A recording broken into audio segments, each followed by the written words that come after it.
বিস্তারিত ভারতের ছাত্র ফেডারেশনের উদ্যোগে উদয়পুরে এক রক্তদান শিবির অনুষ্ঠিত হয়। কানুদের শহীদান দিবস উপলক্ষে এই রক্তদান শিবিরে উপস্থিত ছিলেন মন্ত্রী রতন ভূমি।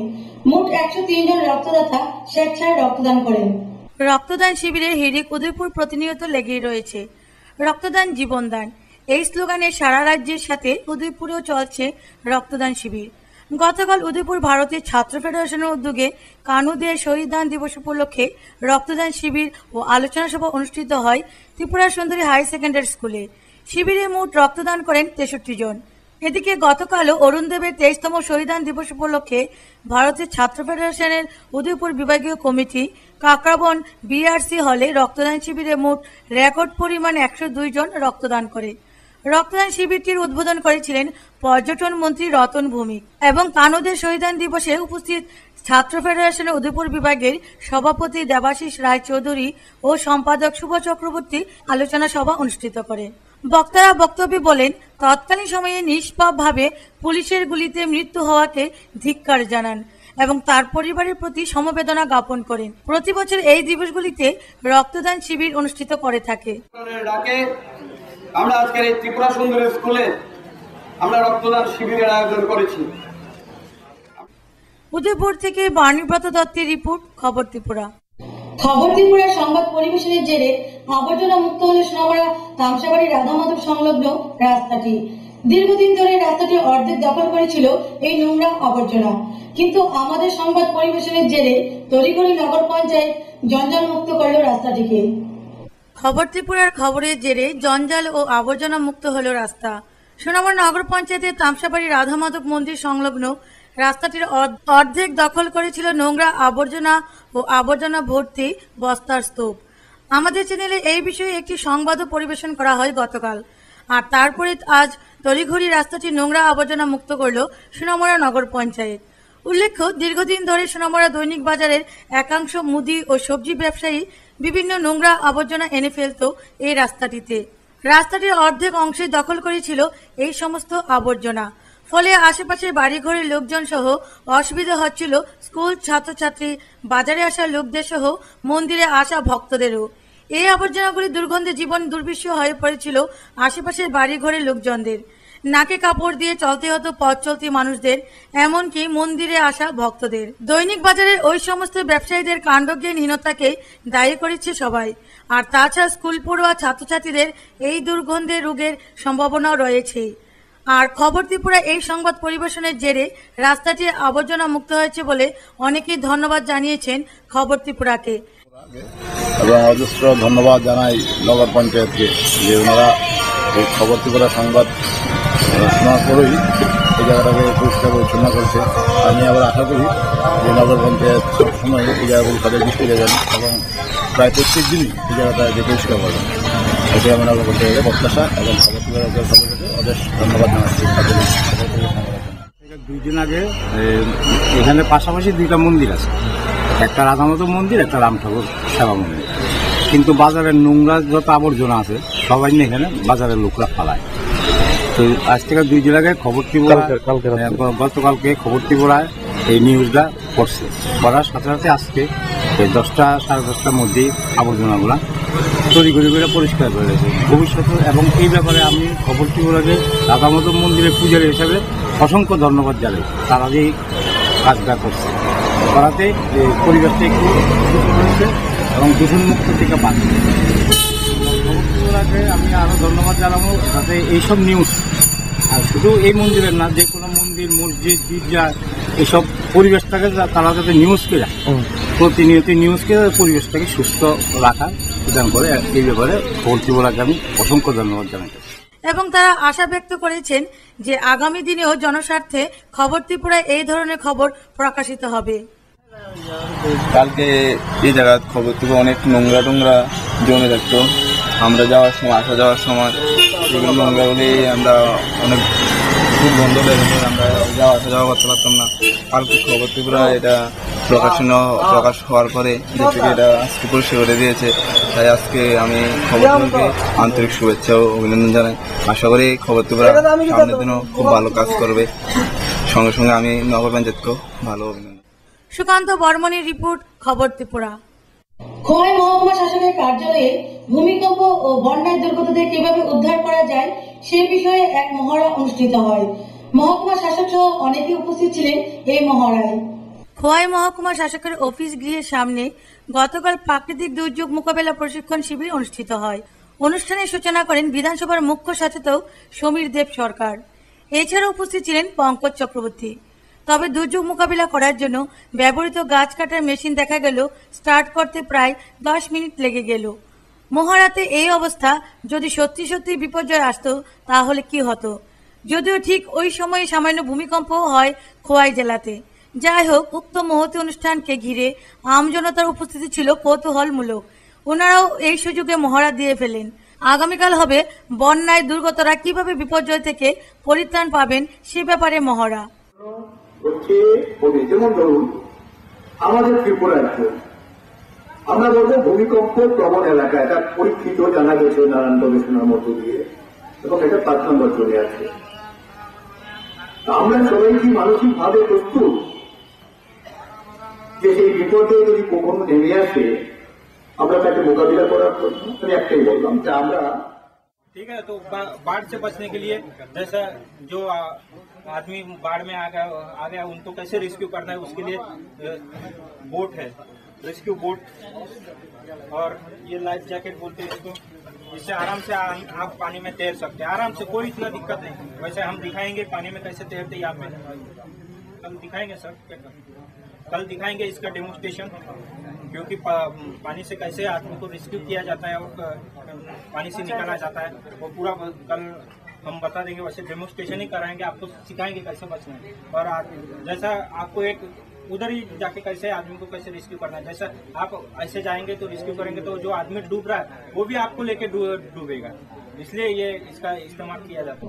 Tripura anganwadi workers and helpers ইউনিয়নের উদ্যোগে অঙ্গনওয়াড়ি কর্মীরা 19 দফা দাবি নিয়ে এক মিছিল সংগঠিত করে আগরতলায়। প্রেস ক্লাবের সামনে থেকে মিছিলটি শুরু হয়ে রাজপথ পরিক্রমা করে। Tripura anganwadi workers and helper ইউনিয়নের উদ্যোগে অঙ্গনওয়াড়ি কর্মীরা 19 দফা দাবির সমর্থনে রাজধানীতে এক মিছিল সংগঠিত করে আজ। রাজধানীর প্রেস ক্লাবের সামনে থেকে মিছিলটি শুরু হয়ে রাজধানীর বিভিন্ন পথ পরিক্রমা করে তারা। আইসিডিএস কর্মীদের বেসরকারি করা চলবে না, দ্বাদশ পরিকল্পনায় আইসিডিএস প্রকল্পে 3 লক্ষ টাকা বরাদ্দ করতে হবে, বিদ্যালয় শিক্ষকদের মতো অঙ্গনওয়াড়ি কর্মীদেরও ছুটির ব্যবস্থা করতে হবে, সব কেন্দ্রে শৌচালয় ও বিদ্যুৎ পরিষেবা দেওয়া ইত্যাদি সহ মোট 19 দফা দাবি নিয়ে আজ এই মিছিল সংগঠিত করে তারা। তাদের দাবিগুলি পূরণ করতে সরকার যদি সচেষ্ট না হন তাহলে তার ভবিষ্যতে আরো বৃহত্তর আন্দোলন যাবারও হুমকি দেন। 1,80,00,000 গর্ভবতী মা, প্রসূতি মা এই প্রকল্পের মাধ্যমে পুষ্টি পরিষেবা পান।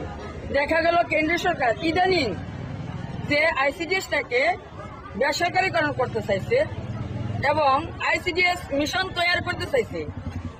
এই মিশনের নামে সমস্ত আইসিডিএস কেন্দ্র থেকে 10% কেন্দ্রকে এনজিওর হাতে তুলে দিতে চাইছে। আজকের এই মিছিলে অঙ্গনওয়াড়ি কর্মী ও হেল্পারদের উপস্থিতি ছিল উল্লেখযোগ্য। ব্যুরো রিপোর্ট, খবর ত্রিপুরা। ত্রিপুরা ফার্ম শ্রমিক ইউনিয়নের দ্বিতীয় বিভাগীয় সম্মেলন অনুষ্ঠিত হয় বিশালগড় দেবীপুর ফার্ম কমিউনিটি হলে। সম্মেলনে মোট 76 জন প্রতিনিধি উপস্থিত ছিলেন। সম্মেলনে 13 জনের একটি কমিটিও গঠন করা হয়। আজ ত্রিপুরা ফার্ম শ্রমিক ইউনিয়নের বিশালগড় বিভাগীয় দ্বিতীয় সম্মেলন দেবীপুর ফার্ম কমিউনিটি হলে অনুষ্ঠিত হয়। অনুষ্ঠানে উদ্বোধন করেন ত্রিপুরা ফার্ম শ্রমিক ইউনিয়নের রাজ্য সম্পাদক কানু ঘোষ। উপস্থিত ছিলেন সিআইটিইউ বিশালগড় বিভাগীয় সম্পাদক বিষ্ণুপদ ভৌমিক, বিশালগড় বিভাগীয় কমিটির সহ সভাপতি সন্তোষ বিশ্বাস, বিশালগড় ফার্ম শ্রমিক ইউনিয়নের সম্পাদক মিহির দেবনাথ সহ অন্যান্যরা। সম্মেলনে 9 দফা দাবি সনদ গৃহীত হয়, যার মধ্যে খামারের সীমানা নির্ধারণ করে বাউন্ডারি দিতে হবে, স্থায়ী শ্রমিকদের অবিলম্বে স্কেল প্রদান করতে হবে, শ্রমিকদের ডাইন হার্সের ব্যবস্থা করতে হবে ইত্যাদি। সম্মেলনে মোট 76 জন প্রতিনিধি অংশ নেয়, যার মধ্যে মহিলা 22 জন প্রতিনিধি। পরে নতুন 13 জনকে নিয়ে কমিটি গঠিত হয়, যার সভাপতি সঞ্জিত কুমার ভৌমিক ও সম্পাদক মিহির দেবনাথ নিযুক্ত হয়। বিশালগড় থেকে শম্পা ভৌমিকের রিপোর্ট, খবর ত্রিপুরা। গোপন খবরের ভিত্তিতে মাছিমা সীমান্ত থেকে প্রচুর পরিমাণে নেশা সামগ্রী গাঁজা উদ্ধার করল বিএসএফ। আটককৃত মালের বাজার মূল্য প্রায় 6 লক্ষাধিক টাকা বলে জানায় বিএসএফ। অভিযানে নেতৃত্ব দেন বিএসএফ এর সহকারী কমান্ডেন্ট আশুরঞ্জন রায়। আবারও সীমান্তে নেশা সামগ্রী গাঁজা উদ্ধার করল সীমান্ত বাহিনীর জওয়ানরা।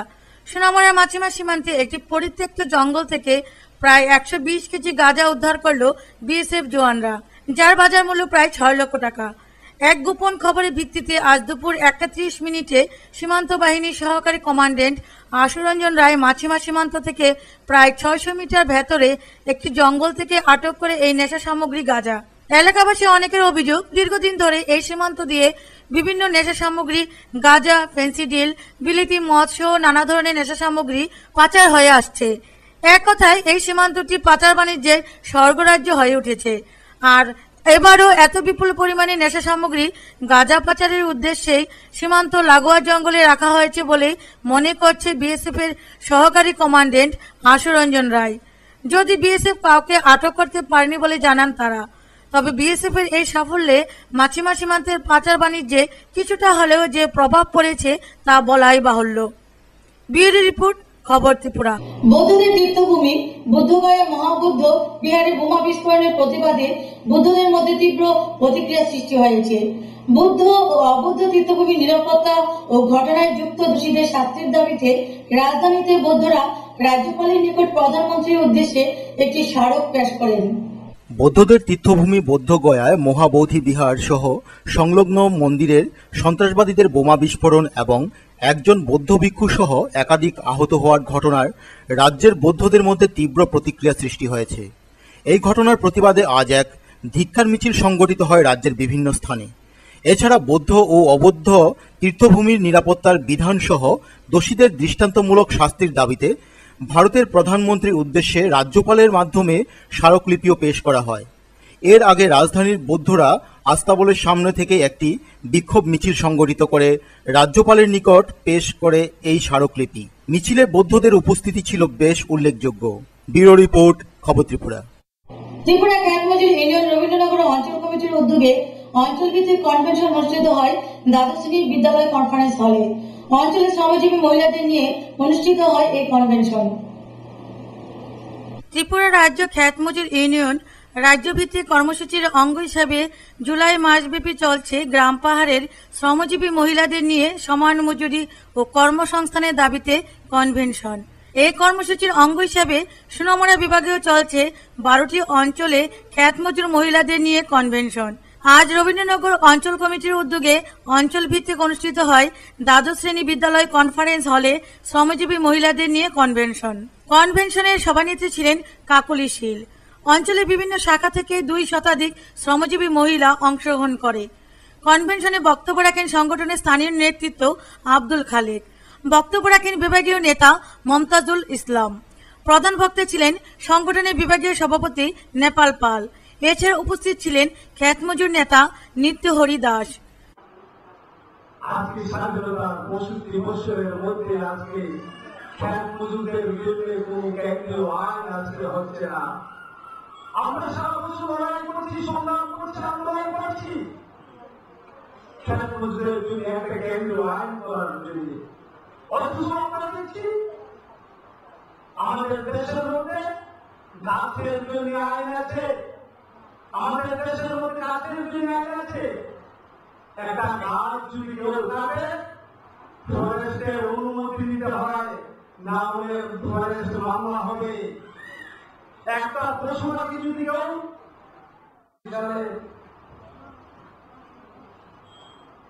জুন মাসের 19 এবং 20 তারিখ সারা রাজ্য থেকে 12,000 সংখ্যক সদস্য সংখ্যাকে সুন্দর করে রাজ্য সম্মেলন করে রাজ্য কমিটি তখন তৈরি হয়।